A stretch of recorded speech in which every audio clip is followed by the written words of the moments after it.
Hello again from cold, wet San Francisco, and good morning.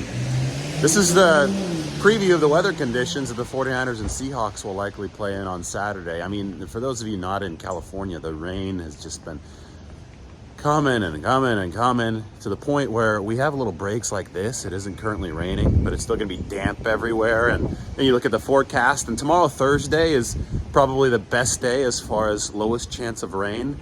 But there's still gonna be a lot of cloud cover. And then they're saying something like 90% on Saturday for 49ers Seahawks at Levi Stadium. So how's the rain gonna affect this game? Well, we've seen a monsoon game for the 49ers in week one. We saw a monsoon game for the 49ers last year against Indianapolis. They lost both of those games. In fact, it was the same coach on both sides opposing them in both of those games. Matt Eberflus, right? The Indianapolis defensive coordinator last year, and now the Chicago head coach this year. But there's reason for concern because I think, anytime you look at a game where there's a significant favorite, rain, especially heavy rain, if that's what happens on Saturday, is a potential equalizer. So as a favorite, you just like the conditions to be perfect. You want them to be nice and sunny, nice and dry, so that equalizer doesn't exist. But the 49ers are going to have to deal with it if it is heavy rain on Saturday. And based on what's been going on here, you can see the gray skies.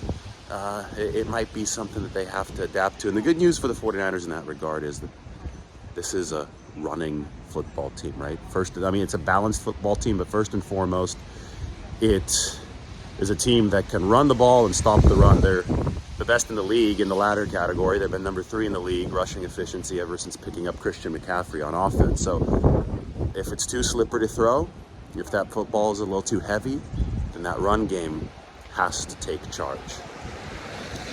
That's all I have to say about that. I mean, then you just have to muscle up and play some football. And there's a reason why the 49ers are 10-point favorites, despite the forecast. This is a football team that should be able to get it done regardless against a Seahawks team that it's already dominated twice this season. All right, it's a busy day on tap today. Be sure to check out my Trent Williams, Christian McCaffrey, Nick Bosa, it's mainly Williams, a Bosa article about their meetings in the locker room on The Athletic. I'm going to do a video about that in a little bit. Coming on the Pat McAfee show in about 2 hours, and then down to practice. And it is starting to rain, very fittingly. So that is what the 49ers and the Seahawks will be dealing with on Saturday.